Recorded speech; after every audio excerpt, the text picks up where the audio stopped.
Hi everyone. We're getting to the time where I really want to talk about the continuous problem that's going to be coming up and its importance in this class. In this problem, what you'll be doing is actually taking an example of a budget situation that a city could actually have to go through.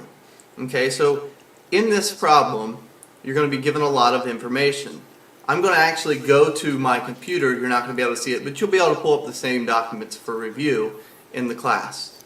Now, in this problem, you're going to be given the City of Monroe's General Fund balance sheet.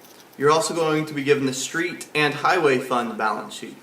So, this starts in Chapter 3 with Chapter 3's question 3C. You're asked to make a journal entry and also do some T account work. It is vitally important that you get this first problem right, because if you get this wrong, then you'll have your whole continuous problem be wrong. That's not a good idea. So what we want to do is make sure we have it down pat. So a couple of things I'd like to do is try to make this personal so you understand it a little better.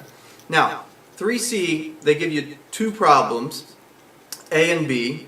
A is City Council approved a budget, and a mayor signed it, calling for $10,750,000 in property tax and other revenue, $9,255,000 in appropriations for expenditures, and $1.28 million to be transferred to two debt services. And you can also read along in Part B. Now, where you're really going to find helpful information on this is page 70, 71, 72, and 73, at least for this chapter's problem. Again, I'm getting my book out so I can kind of review through some of the things that you're going to be doing. In 3C, you're going to be asked to make some journal entries. This is going to be the big part of this problem. There's three things that you're really going to need. You're going to need the estimated revenues control, the budgetary fund balance, and the estimated other finance uses control. Okay, so I'd like to make this an example of something that you might see growing up. Okay, think of it like this. The government and as a child. So as the government, they approve a budget. They're given a certain amount of money each year. They make it from taxes and revenues. And then they plan where they're going to spend that money. Okay, so I want you to picture you're a child. And you're a child that's getting $100 a month from your parents for your doing chores around the house. This is your allowance.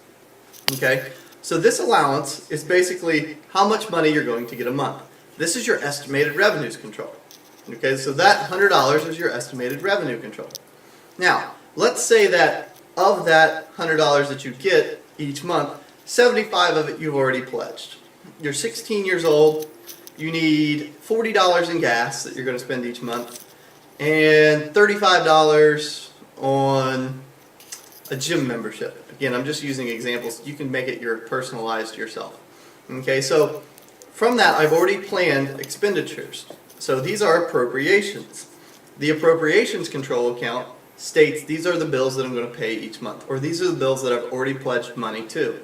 Okay, so in our example, we would have a debit to estimated revenues control of $100, and then we'd have a budgetary fund balance of $100. We know each month we're going to get $100.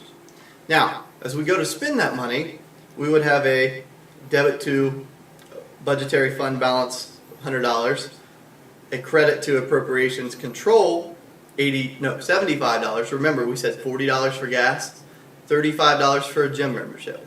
But we'd still have $25 left over. That would be estimated other financing uses control. So we would have a credit there, debits equal credits. Again, this is something I want you to make personal to you. So as you make it personal to you, it'll make more sense. Best of luck in this problem. If you need anything, get a hold of me. I'm always available.